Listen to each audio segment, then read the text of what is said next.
Hey, what's going on, guys? Welcome back to the Jimmy Scott Fitness Podcast Radio Show, coming to you on this Saturday, July the 25th. Hopefully this finds you all staying safe and staying sweaty at the same time. We're talking relationship tips today, 17 of them, if we can get through them all in this episode.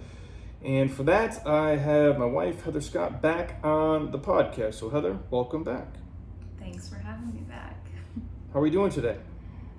Doing good. Got in an early run this morning before it got really hot out, and just ready to talk about relationships. One day at a time. One day at a time. Yeah, focusing on one day at a time right now. Before we jump into the podcast, this episode is brought to you by our peeps over at Orchard Canyon on Oak Creek, which is located in Sedona, Arizona. If you guys have never been, it is one of the most unique, beautiful places on the planet, in my opinion.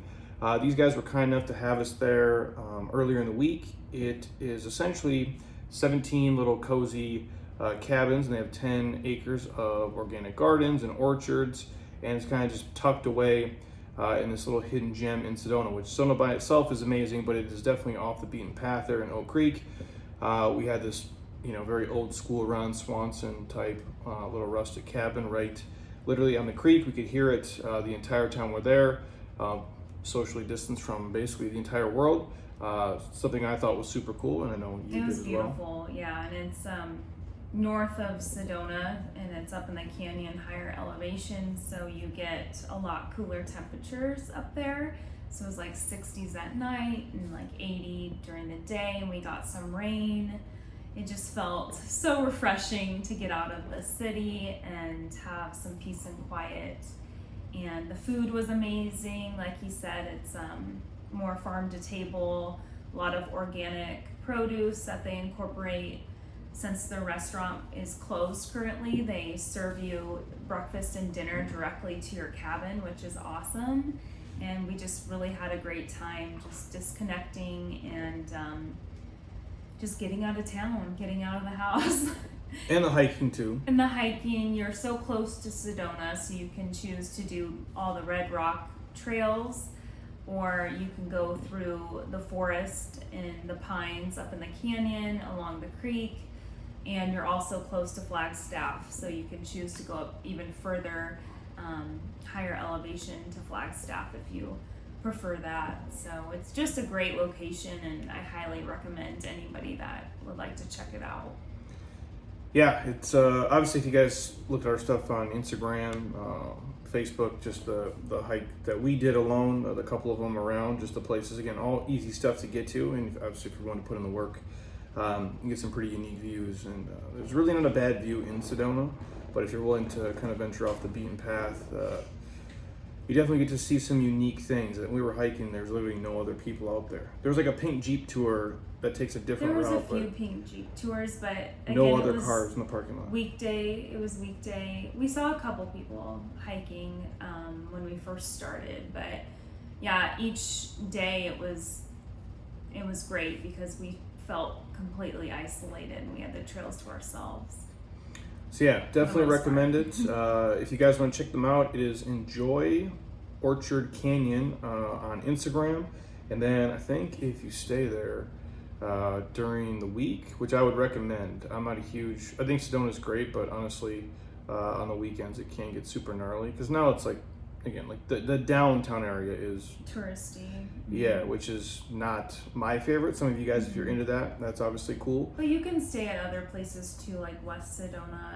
There's definitely resorts outside of the downtown area that are more secluded too. For sure. Yeah. So if you guys want to check out Orchard Canyon, I think if you use the code Jeremy, they'll give you guys a discount anytime you stay Sunday through Thursday, which is pretty cool. And yeah, I definitely would recommend it if you're into kind of the log cabin living, which I've been addicted to that during this whole season of life that seems to be never ending. I would definitely check them out. So that was our earlier in the week for sure. And so these are basically 17 relationship tips since we have been in a relationship for almost 12 years. I was thinking about it today. I'm like, well, it's a long time. I feel like we can talk about it and give good advice since we're not newly married, and we've been in a relationship for about 12 years. So we have over a decade of experience. Yes. Good, bad, and ugly, all Right. in between, wrapped and mixed up. No so, one's perfect. No relationship's perfect. No, and the people that say that you should be scared of them because Yeah. they're full of shit and maybe serial killers. They're just not normal, most definitely. But we'll go down the list here. The full 17. Obviously, you guys who are married or have been married or thinking about it, anywhere in that range, Or hopefully. just dating. Yeah, I guess that would fall under thinking Yeah. about being married, probably. Not that you have to get married. Yeah, Just be life partners. Mm-hmm. It all works. It's really all the same to me. But we'll go on the list. We'll get through as many as we can and send all of you guys on your way. So the first one, just remember your commitment. I guess the most basic, primitive thing there is, right? Yeah, I think, just remember the why from the very beginning. What attracted you to that person? Why did you fall in love? How did you, kind of like, what was the beginning of the story of your relationship and how it's evolved? And focusing on the positives of how you grew together, and just really, why did you decide to be in the relationship in the first place, and really tried to break it down and focus on bringing yourself back to that question, like, why are you in this committed relationship? I think is so important to ask each other. And if you don't ask know, yourself. then maybe you shouldn't be together anymore. Yeah. But again, people change, obviously, over time. And I think that's something you have to understand, too. Like, and that's why I say, like, it has to be more than, when you're young, it's like, oh, this person's attractive. And that, it gets you so far. But, that can't be the only thing. Mm-hmm. And I think, like, if you're married, remembering your vows, but if you're not married, just why did you decide to spend your lifetime with this person? Yeah, and I would say the most simplistic, primitive thing is, do they make you happy? Like, are you happy, being around them more often than not? There's days where obviously, Like this morning, where I was being immature and just being a baby, and you're like, you're really good at talking me kind of out of a mood, but I can be very moody and difficult, and you can be difficult in your own ways too. Oh yeah, we're all the way that we are wired, for sure. But yeah, you just have to ask yourself in the macro, not the micro, right? Like, so if you want to nitpick each day, there's probably moments each day where we're all kind of assholes. But in the overall big picture, are you happier being with that person than not being with that person? And that's probably one of the biggest driving factors of, why you do or don't stay with somebody. Or at least it should be, in my opinion. Mm-hmm. Number 2, don't ever stop trying. That's it. I mean, that's any consistency with anything, I think, is probably the key. And what I mean is, like, you shouldn't have to wake up every day and it's like, okay, I'm trying to hold this thing together with, a bubble gum and silly string. But also you have to understand, like, every day you have to make an effort to make you a better person. So people want to, be around you. That's it. Like, yeah, we can say, like, be yourself, and being yourself works unless yourself sucks. And you had to looking yourself in the mirror and be like, hey, here's are my character flaws, here's are their character flaws. But you have to try to make stuff work if you really want to be with another human, because we're all so uniquely different. I agree. You just constantly need to learn more about yourself, about your relationship, how you can grow as a couple and evolve together, and just what does that look like, and communicate that. And also, it's just a decision that you have to make every day, and it can be really difficult some days, but you just have to put in that effort, otherwise it will fail. Well, yeah, and you have to be, I think, supportive. And this is any team. I think of a relationship like a team, like any team you've ever played on, whether it be a sports team, your corporate work team, anything you've ever been involved in where you need another human, which is basically most of life. Like, you have to be supportive of each other and their goals and what you want to do, but also you got to be able to challenge them and call them on their bullshit. when they're not doing as much as you know they're capable of. And I don't know where you guys draw the line with that, but we all have that somewhere. Yeah. And I think you and I have always done that in our relationship, even from the very beginning in our 20s. It was like it's like you identify each other's weaknesses and strengths, and then you help each other achieve and evolve and grow in those areas and push each other and challenge each other again, but in a supportive way. For sure. And it's not when I say that, I don't mean it's not like a comparison thing. Like, you can't say, oh, well, so-and-so does this, so I can do this, or so-and-so does that, so you should do that. Like, that's not what it is. It's the person as the individual, and that's you, like, knowing another human. I don't think most of us know a lot of other humans, but it's like when you live with somebody for a decade, you tend to kind of know, like, who they are and what makes them happy, even if they don't really realize it themselves. Like, or they lose sight of it. Yeah, like for you, like for example, like there's certain things like you would say back in the day, like, oh, this is what I really want. I'm like, I just would let it go, but I'm like, it's not really what you want. Like, that's not really what makes you the happiest. And there's times where you can challenge it, and there's times where you just kind of like, you just let it go until it becomes a thing. Does that make sense? Mm-hmm. At least for us, anyway.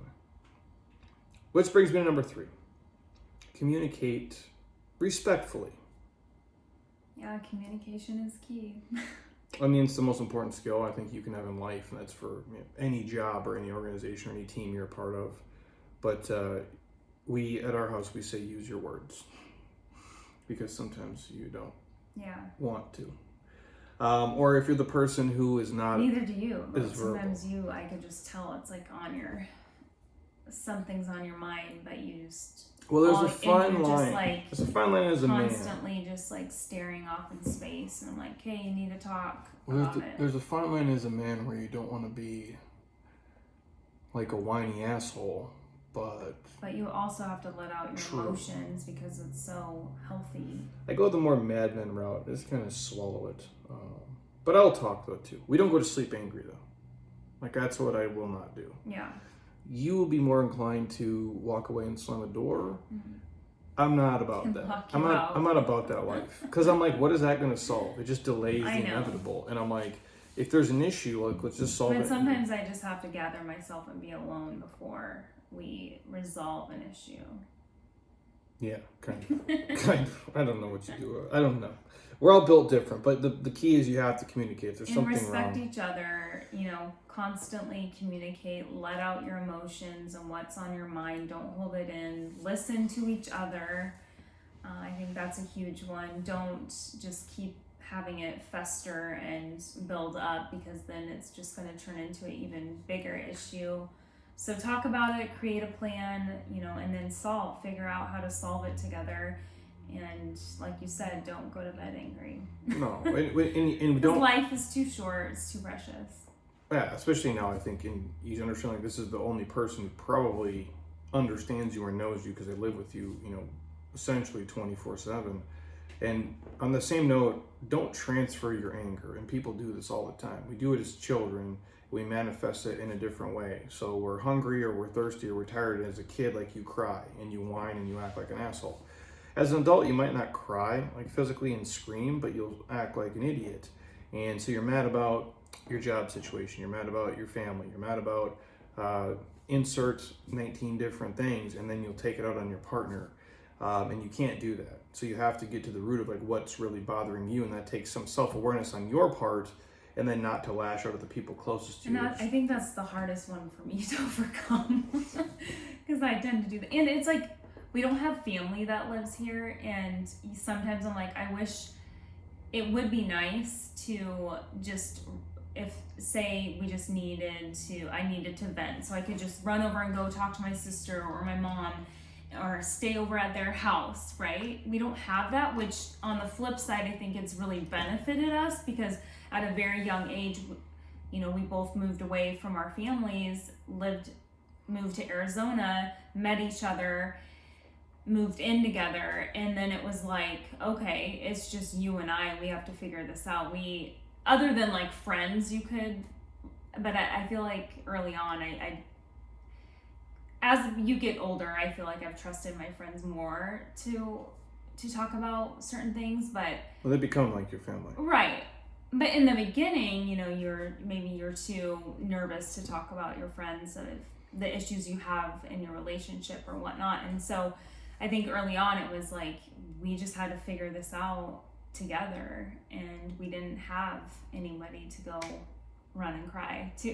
No, but I think other than like talking on the phone and I think when you're young though too, you're full of shit. Like you're too scared to say things to your friends like, oh, we don't agree on this, or our relationship isn't perfect, and people are like afraid to do that when they're younger. Oh, for sure. Was. And I'm like, it's such nonsense. Because you want everyone to think you have the perfect relationship, and like nothing's wrong. I don't even know what that would look like though. When people say that, like, would you want to have a relationship where like you never have a disagreement? Like you never argue, you're never wrong. How is that even possible? It would be like going to the casino and always winning. I know. At some point, it'd be like, well, I know I'm going to win. Already know the outcome, so there's no suspense, there's no anything, there's no growth there, there's no. You learn no coping skills. I just don't understand like putting the facade of that up makes zero sense to me. But. I agree. Number 4, always be flexible.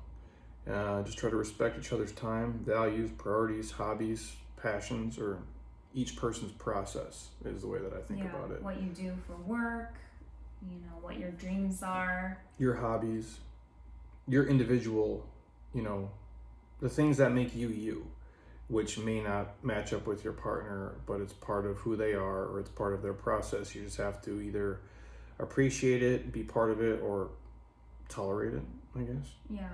Because we each do different things. Like the way that you do things around the house is different than I would do them. Right.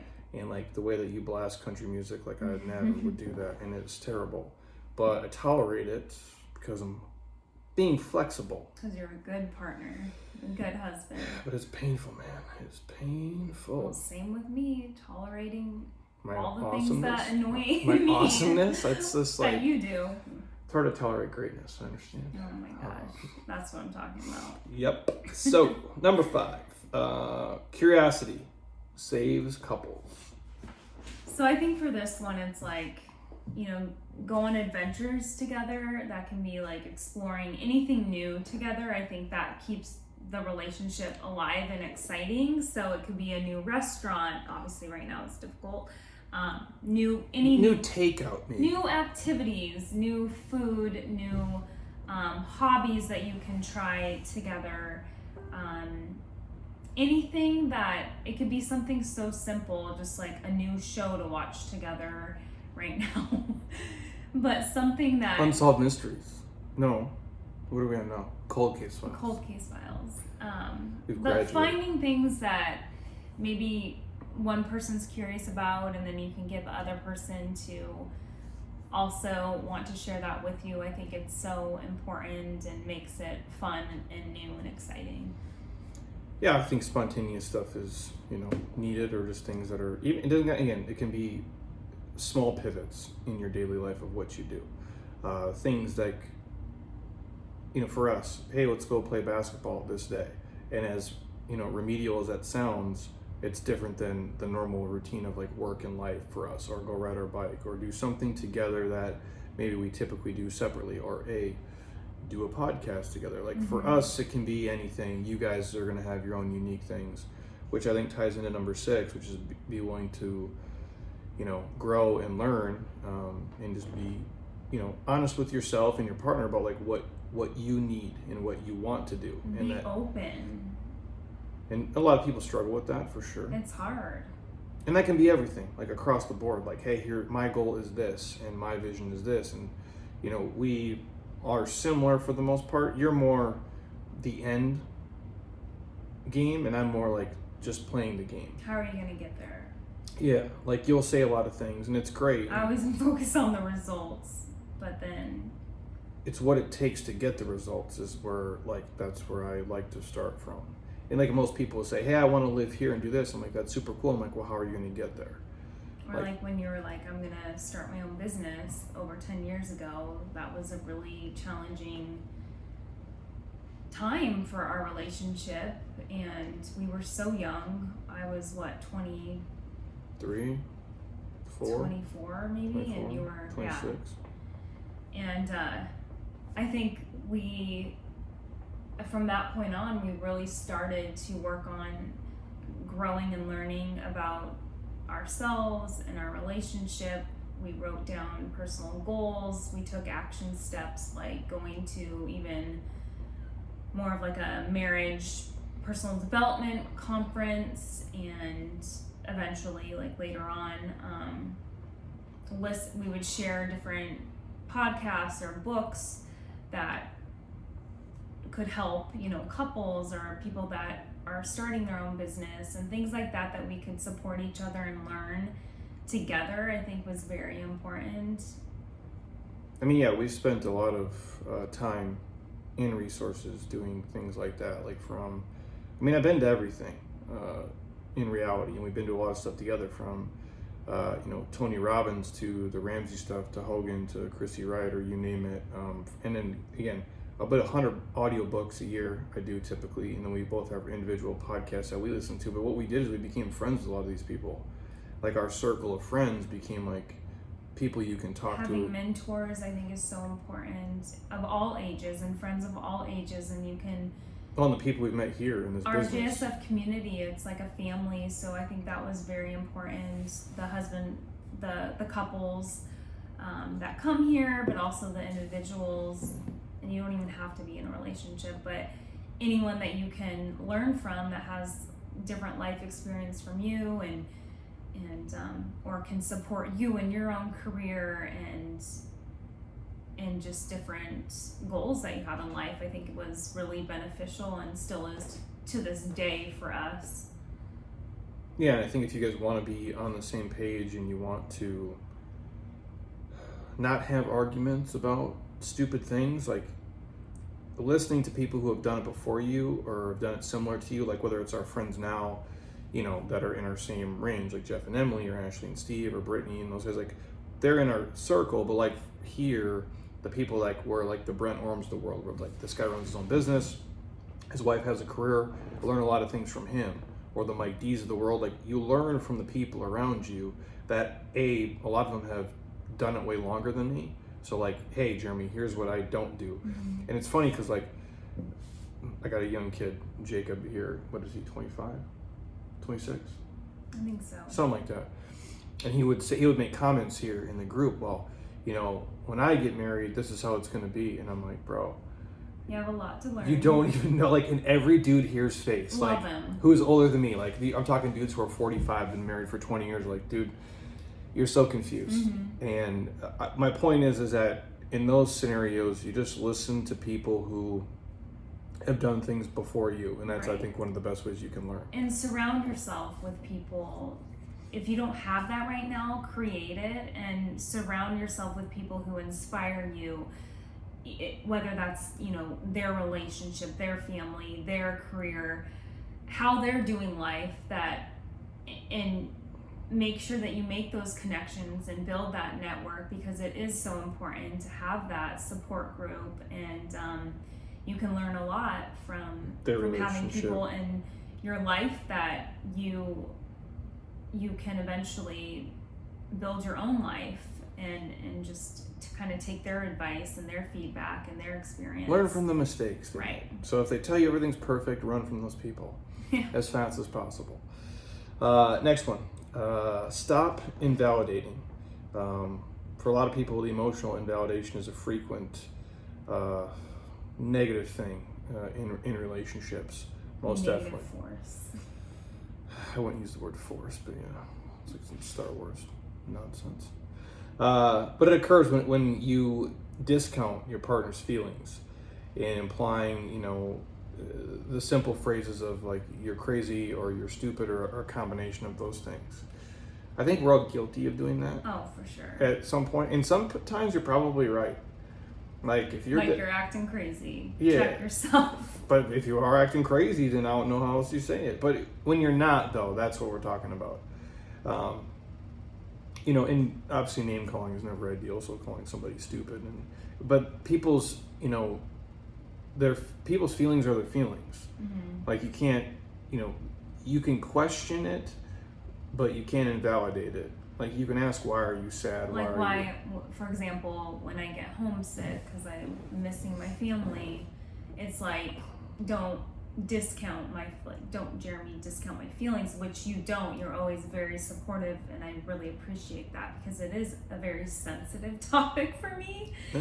And so I just have to let him know. I always just say, if you want to go home. Like, you gotta go. I know, and I usually, we'll book a trip, but right now it's making things really difficult. So I've been more emotional about that even today, and so it's like just having him listen to me makes me feel better, and just letting me vent, and maybe some tears are coming out, and I'm feeling kind of, just sad, and so it's like just respecting your partner and just letting them have those emotions and validating it. Like, I understand that you're going through a hard time because this is a hard time in life right now, and we don't have family around, so I'm here for you, and we will figure it out, and so that's, I think, very important in a relationship. For sure. And not just brushing it off as like,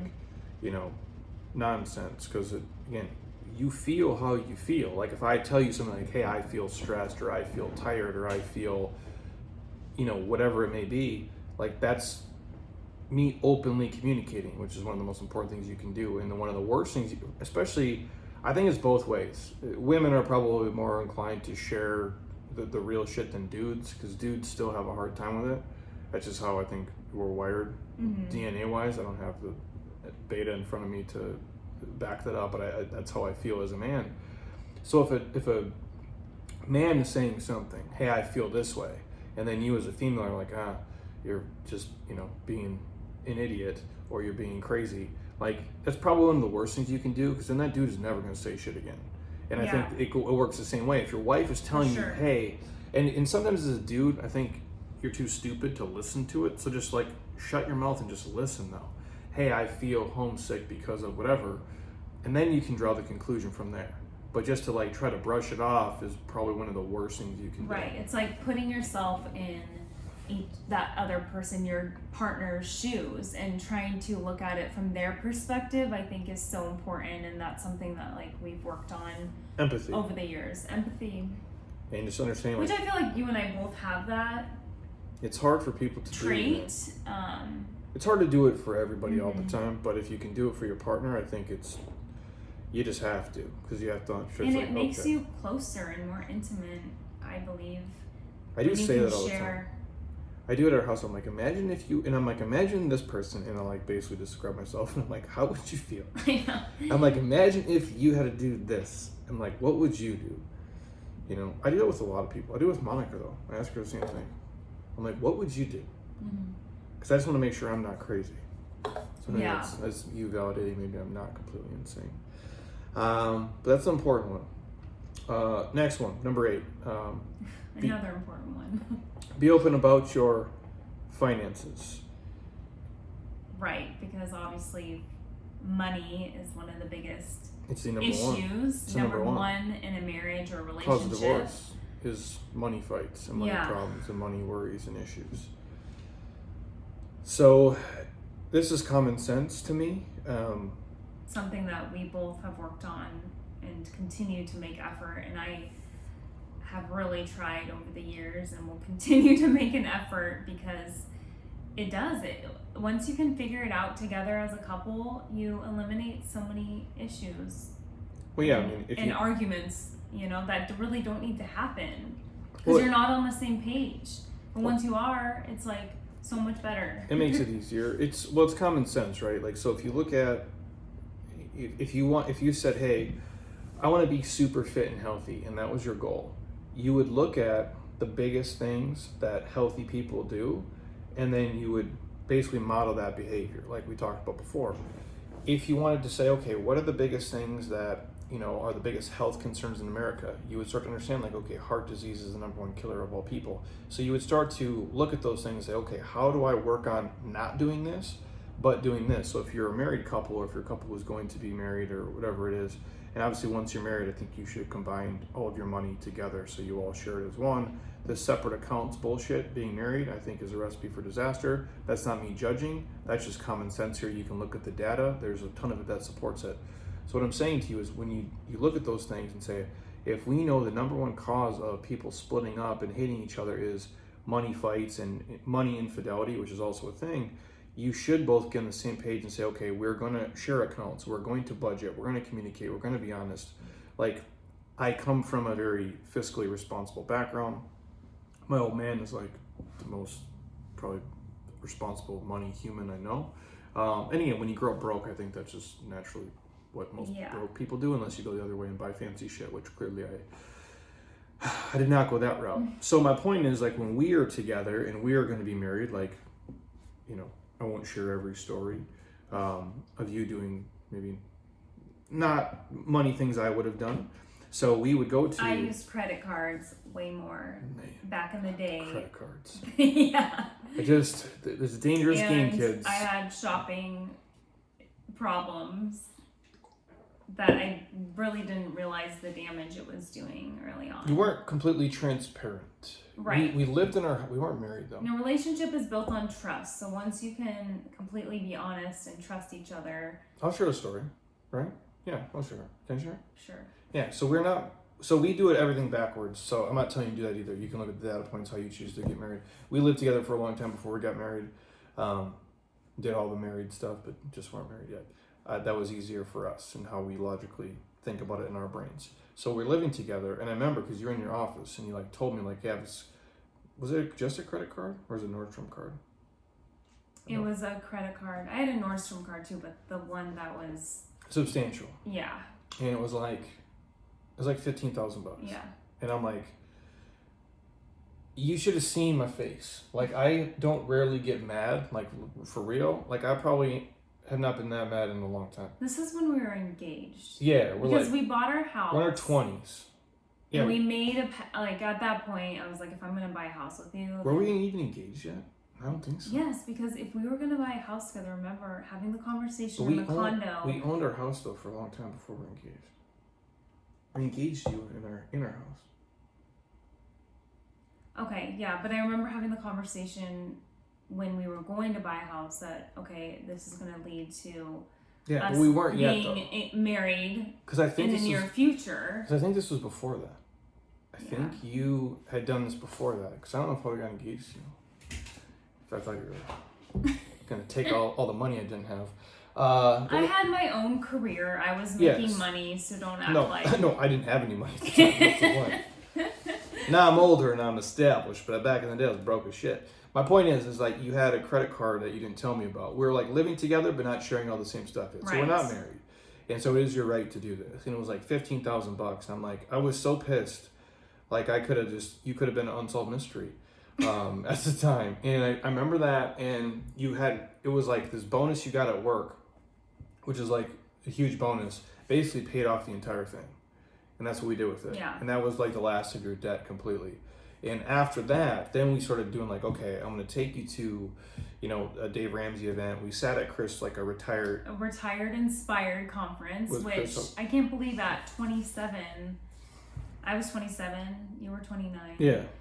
Sat front row, the whole thing. But I learned so much, and it helped me understand what I want my life goals to be and how I will work towards those goals and what I want my retirement life to be, and just your daily life, like if not. And then we obviously made the decision, you guys know, to pay off our house, which happened a month before this shit show pandemic started. Which, I've said this before, and I'm not really, but it's like I'm the unluckiest lucky person, if that makes sense. Like, it just kind of all fell into place. But it's obviously over 10 years of being responsible, even more so than that. The point is that we made the choice to not be in debt. We made the choice to go to these conferences and learn about money. We made the choice to, live beneath our means, to meet with a financial advisor. You do that. I need to be better. Yeah, but again, I do it for us. Like, Brian knows all of our stuff. You constantly meet with your financial advisor, especially when you start a business. I think it's smart too. Yeah, and a CPA, and they communicate with each other. And so I try to when I talk to them, they're going to know more than me because it's what they do for a living, just like if they came and talked to me about fitness. But I can understand enough to be dangerous and then just have them to walk us through the steps and say, hey man, here's what I want my life to look like, and here's what we want our life to look like, and here's how long we, and again, all these things can change. And the point I'm driving at is we're on the same page. We're a team. We didn't want to be in debt. We don't want to have a ton of payments. We don't want to leverage it to try to have a bunch of shit we really can't afford. I'm not judging anybody who does. If you're happy with your life and you can sleep at night, that's all that matters. And we are very similar in that way, of where we weren't willing to, stress about money and fight about it and lie about it to each other. Because I'm like, I don't want to live a life like that. And I think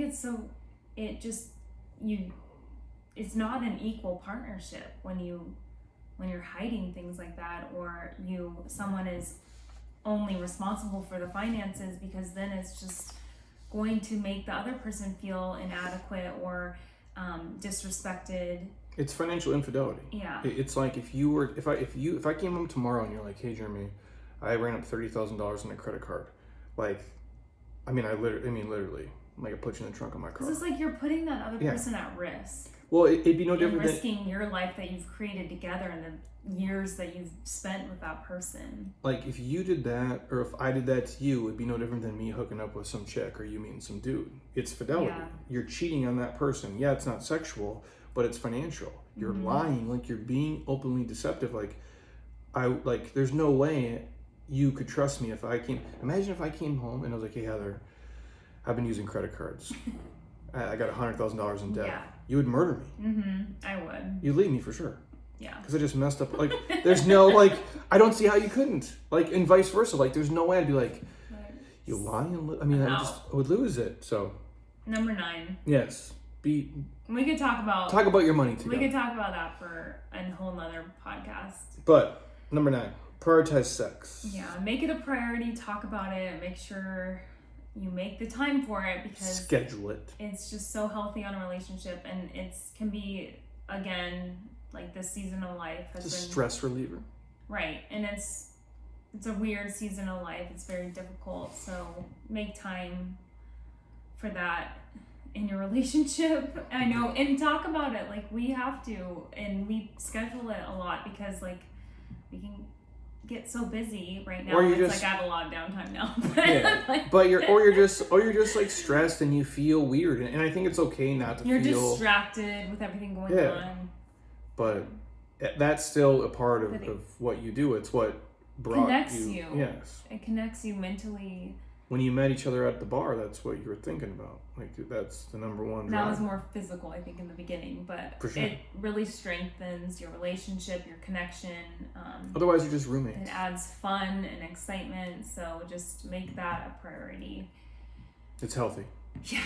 And if you're not doing it, it's unhealthy, in our expert opinion on that. Next one, go on date nights.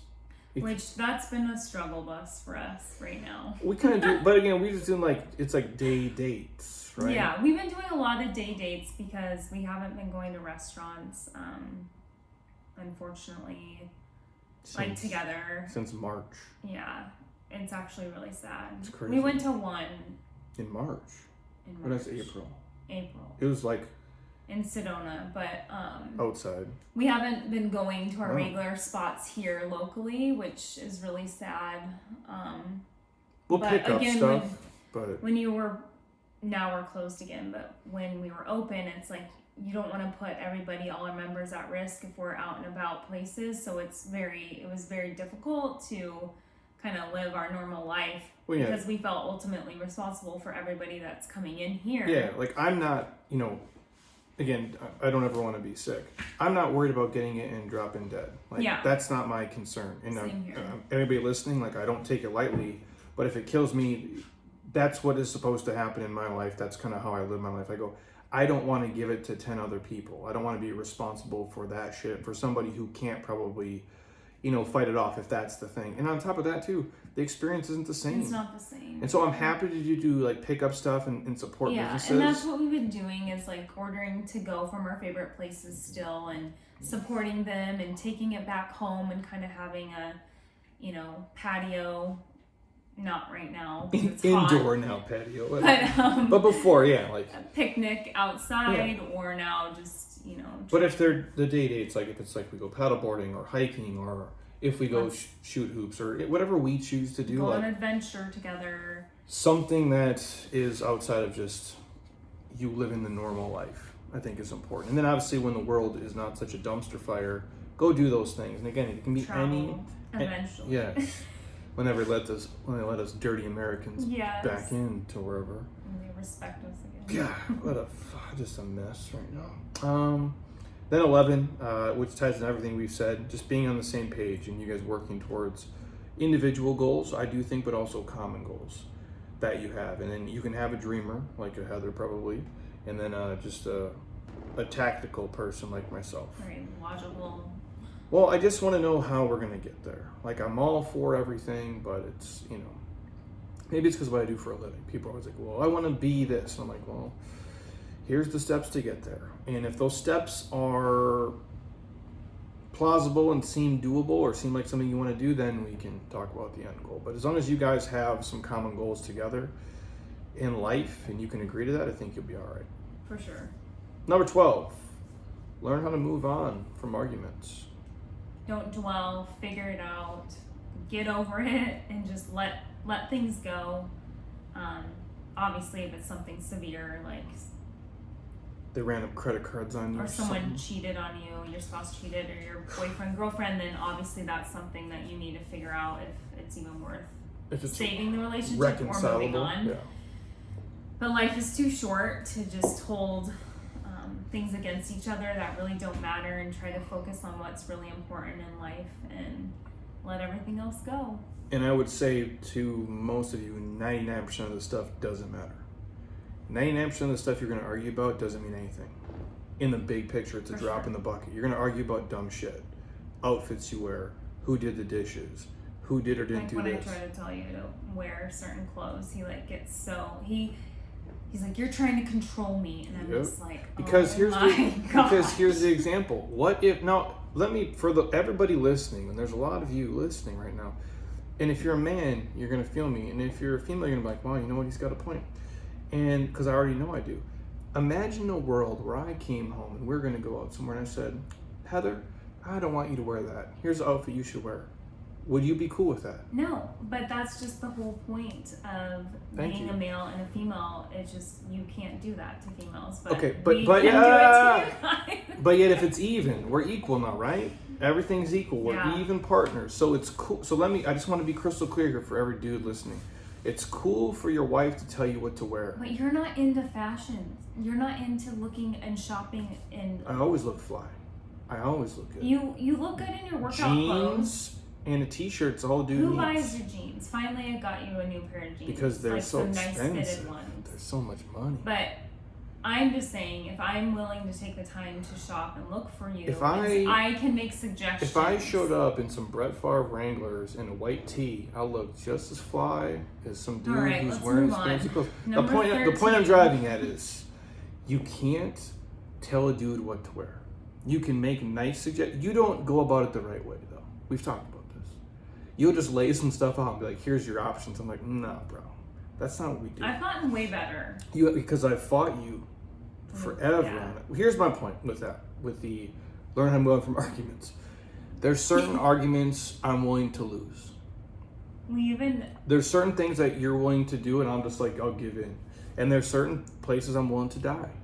In terms of clothes I wear, most of the time I'm willing to die on that mountain for the clothes. It's so annoying. Yeah. Like even when we were hiking before, I was like, you have all these free hats that are super nice hats. I got like 100 hats. They're really cute. But I brought them all.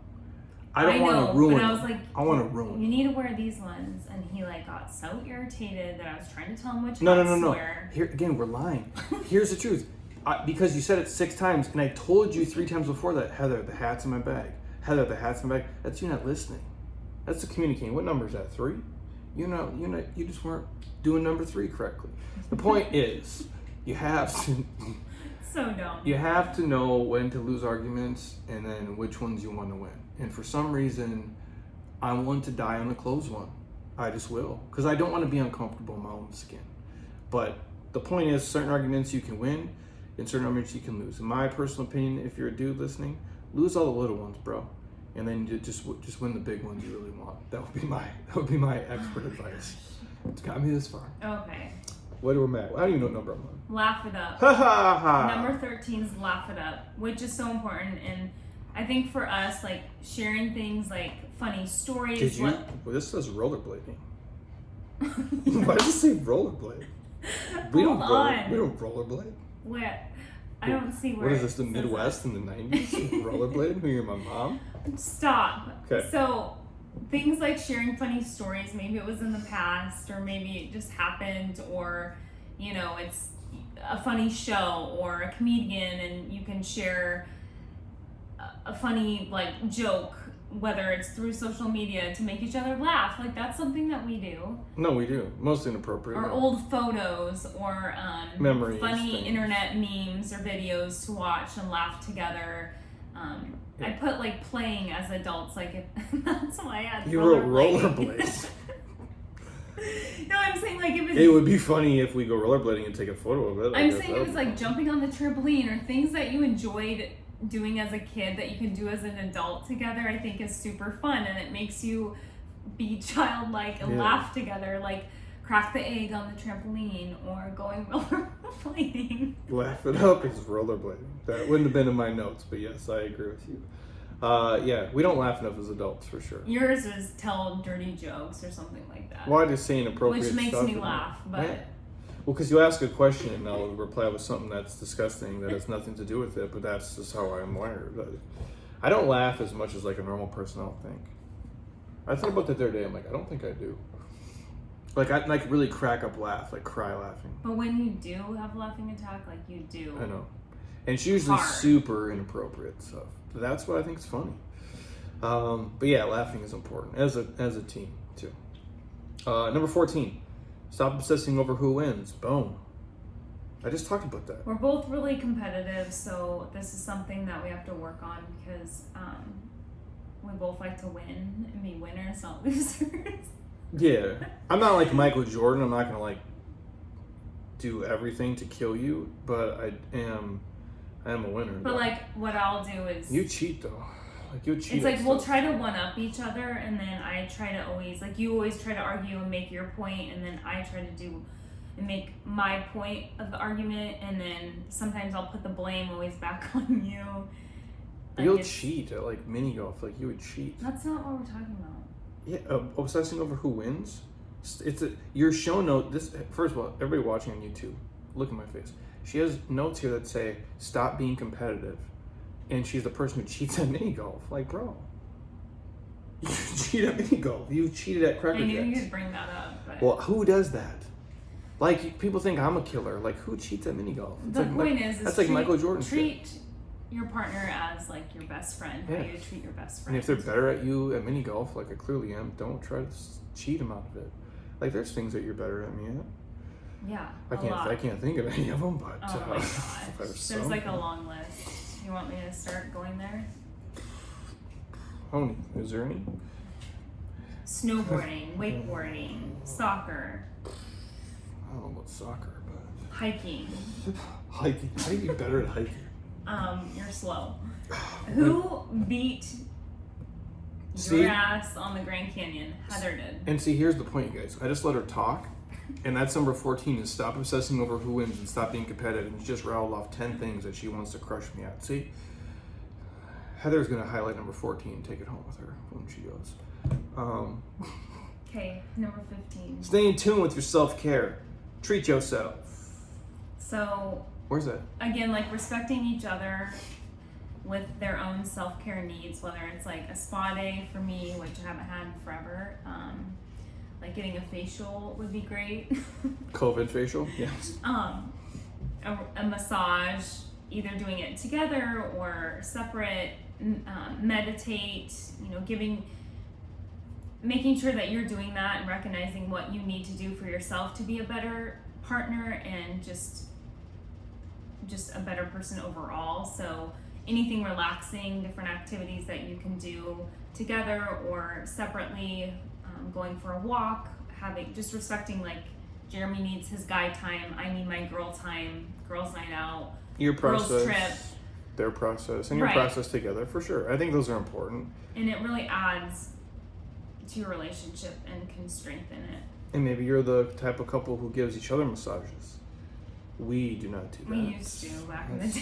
so much work. Now we just like, I'll do like the Tim Tam on you or something with their gun, but I'm not doing a full. That's too neither much. am It's like I. We'll pay someone for that. it's too hard.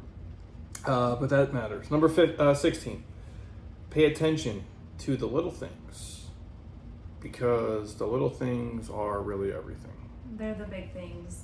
So focus on like sweet little gestures or the personality traits that you really appreciate about your partner. Really what made you fall in love with them in the first place, and how you can support one another, because they are your best friend. And like a little gesture that you're really good at is always getting me coffee from our little local corner coffee shop. You're really good about surprising me with that. I don't even have to ask. Or like a pastry from the bakery. I'm really good at planning our trips and adventures, but you also will be like, hey, when it's normal, Yes. you would be like, let's go to this restaurant next week. I really want to try this restaurant. And so even you mentioning that, because guys aren't planners typically, but having you bring it up and suggesting a place and being specific where I don't have to make the decision and I can get excited about it, that's huge. And I think women need to be just appreciative of when their spouse does something like that. Or, hey Heather, I really want to go hiking or rent a cabin up north, or whatever it is. It's paying attention to those little things that really can help your relationship. Well, yeah, I think it's understanding, like, Buying me flowers. yes. You're really good at that. Well, yeah, and again, you guys don't gotta. You can do the grocery store flowers. Because you're already there, and they're cheap, and they're just as nice, and nobody cares. Again, it's the gesture that counts. You don't got to spend no $80 on no crazy flowers. Get yourself like some $10 at Fry's. They make good stuff. They have nice little roses there, whatever. I know for you, it's like me running errands for you, whether it's like taking your car into the car shop or It's just making the other person's life easier and better. like However that's you're gonna do like it. kind of your love language, right? Yeah, because I don't need. What do I want? I don't need other stuff. Like most things I can do myself, but things that can make my life easier. How can you yes. be a helpful partner? Well, and I would say this, when it's the little things, like it's your daily life. And I think a lot of people focus on like, okay, these big trips and these big events and these big things, and that Fancy, stuff's yeah. super cool, and that's important too. But I would rather have somebody who makes my normal life better. And what I mean by day-to-day life. yes, because that's a bulk of what your life is. Like the person who, whether they, pick something up after you, or they grab something for you, or they do something for you, or you communicate as a team, like these little small things that maybe you don't even notice now. And if your husband or wife was to like, God forbid, pass away or like not be here, you'd be like, holy shit, they did all these things. And I noticed that stuff where I was like, if you drop dead tomorrow, I'd be like, how do I even like turn this thing on? Or like, how do I even do this? Or like, who do I even contact? Like, there'd be so many things. Like, I would just have to like sell the house because I'm like, I can't take care of all this stuff. Like, I wouldn't do it. Like, again, because I don't do that stuff. And I'm like, those are little things that I notice. I might not say thank you all the time, but I'm like, it's just kind of like you assume that role. Like I assume a certain role with, our advisors and CPAs, whatever. Like we all have our little roles. But those are little things I do, and those are little things you do that make our unit kind of work. And then on top of all like the nice things like kissing each other goodnight and saying I love you and all that stuff too. Like those are the things that matter more than, hey, here's a car I bought you or something. Like, yeah, that's super cool too, but that's like a one-time. And I think it's hard with social media too, especially for our generation. It's like you get so distracted by all the fancy lifestyles and the things that people, relationships, and how, extravagant their life is. And really deep down, it's not that important. What's important is how you treat each other. And again, how you help each other out and the little things that you do for each other. So. Yeah, I'll say this really quick before we go to the last one. Like, the things that matter the most to me that like you do will never make it on social media. They'll never make it on the podcast. Like, they'll never be things people see, because those are the highlight reel shit is important, but it doesn't matter to me. You know what I'm saying? Like, that's not why you're with somebody. Like, yeah. Does that make sense? Like, most people, I think you need to understand, like, when you're sharing things of your husband and wife on the internet, that's not for that person. I know. It's for the rest of the world to see, which is fine. I'm all for people sharing happy, nice things, and it's great. But the things that I really do of why you're with me aren't things that you're going to post on an email or a podcast or something. Like, those are the little things that never get mentioned, that people don't see, that matter the most, more than anything else. I agree. And like, we also have chosen over the years to really just like, for your Instagram, your social media channels, it's for the most part just business life. You never show a lot of like our home lifestyle, our personal relationship, which I appreciate too, because too many creeps out there. Yeah, and we just want to protect that. And the podcast is a huge step for me, just being more open and sharing more of our life, because I feel like certain things that we've gone through, we can help other people, and we've both have chosen this as our outlet for providing more of a insight into who we are and who we are as a couple. But I don't like showing a lot. I show enough on my Instagram, and I don't need to show everything. I don't want people to know what I'm doing 24/7 and what we are doing.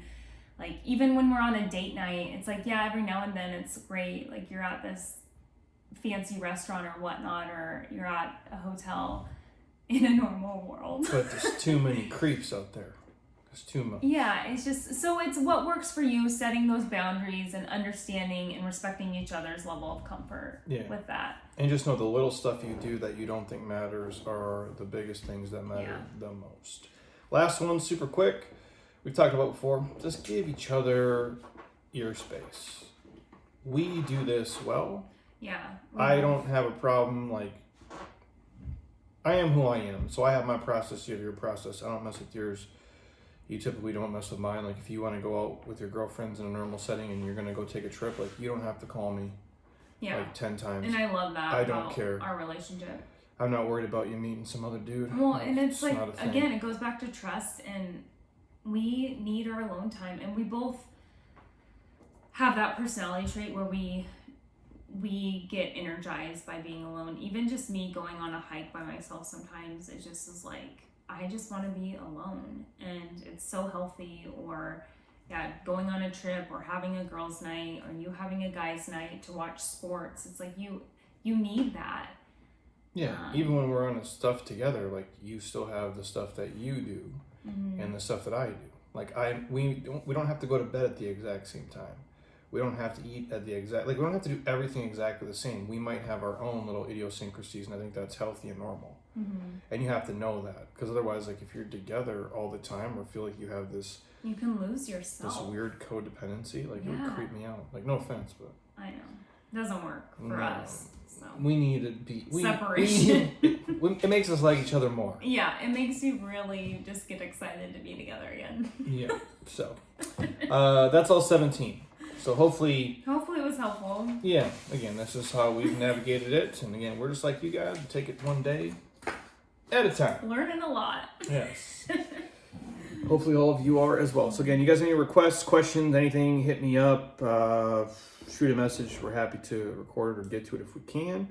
If you guys are on iTunes right now, stop. Do not be a lazy ass. Go to your podcast app, scroll your finger all the way down, drop it a 5-star, leave a couple comments. Would appreciate it. Or share it with a friend or family member who maybe wants some relationship tips from some crazy kids who've been together for about 12 years-ish, give or take. We haven't killed each other yet, so hey. I think we're on the right track. Nothing else we made it that far. So other than that, I'll drop a couple episodes this week. But if you guys need anything, always just reach out. So Heather, as always, thank you. Thank you guys. And if you guys are on YouTube, thank you for watching. If not, make sure you guys head over there. It's just Jeremy Scott Fitness on YouTube. Subscribe, about 1,300 videos, all for free, including all the podcasts as well. So until next time, eat well, train hard, be nice to people, and please, you guys, keep doing shit you love with people you enjoy because your life is too short not to. I'll talk to you soon. Peace.